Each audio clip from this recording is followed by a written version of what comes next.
Ito ba yung mga kalaban natin na kapag bumitaw ay parang mga Bisayang waray? Eh, mga bunga-amoy malalansang puday.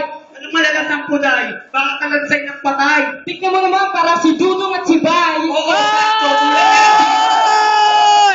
Kita ko nga ito kanina eh. Talaga? Oo, kamukha ni Ray. Kaya wag pinantang kaina sa amin ay humabol. Pagkat kami ang dalawang palaban na nagmula pa sa integrated school. At siya magkakampiyon dito sa laro. Kilala ko itong isa na to. Sino siya? Bogong estudyante na palagi pinapatayo. Ano ba?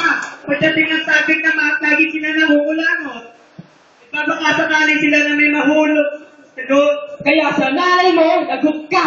Nakakakumpuni sa'yo ng tatay mo, napanood na. Yung ate mong genius sa kantot na. Pagkabaho. Umutot siya. Hoy, pare, bumabana pa kami. Huwag kang maingay dito, hindi kami kasali. Sa laban yung mga taga-saksakan ng pabelya, kami ang isa at Lopez na magkatropang magkakapamilya. Alis, neto, dito maaabot sa aking dakdak. Pare, kung saan ka nakatira? Sa bandaktan. Ay, Zach Lopez, ang pormahan namin ay Toyo, hindi gangster. Ito yung pinaglalaro ko sa Facebook. Sa may FB, yung character dun sa may IC Tower.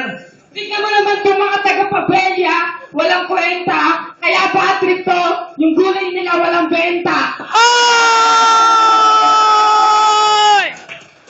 Kung isa to, nakaporma, nakabonet, ito naman nakapakas. Hindi kayo dito pwede mag-rap kasi hindi kayo nagpapanggap na totoong tunay at lakas nyo ay hindi nyo kayang ibigay. Kami ang rapper na nag-rap na matulin at tunay. Isaac Lopez. Yes.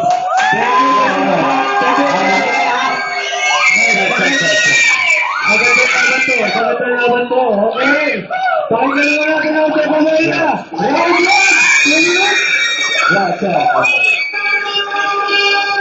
Yun na ba? Oh, check.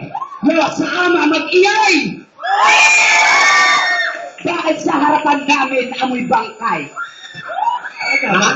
O pre, amoy bangkay. Ayos na sana sa amin ang maging dito sa ama ay tagabantay. Ayoko lang mangyari sa dalawang to. Tignan mo nangyari parang rapist na patay. Ay. Pero pwede ka magaling. Hoy, ano sinasabi mo? Tagatandaan ako, nagkamali ka pare. Alam mo, tagasan ako, taga-pabelya, kung saan nalalaman, kung saan nabababuti. Handa akong makitasabayan ng tugma. Kayo ang naipin. Kayo ang lahat ng Bisayang dukha.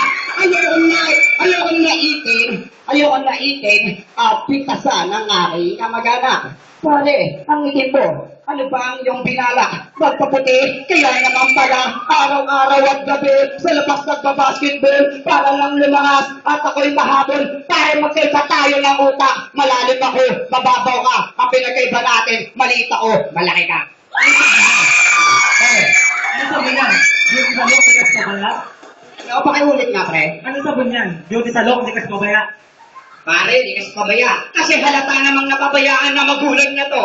At ito, teka, hindi na kita napansin. Pasensya na pare, kasi hindi para kayo sa lamin. Wala ka Hindi mo na tugma! kailangan magsulat pa at magdala ng anuman tugma dahil sa pagbara at palutya. Malamang kanina pa to napatutya.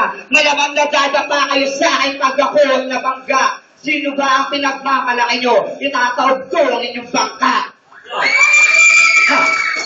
Sa unang round, kaya kong maging mas mataas na sintayog ng saranggola dahil kaming makakang tinaguri ang makakapela ng pabelya. Yo, sumawala ang bakbak. Yo, check. Okay.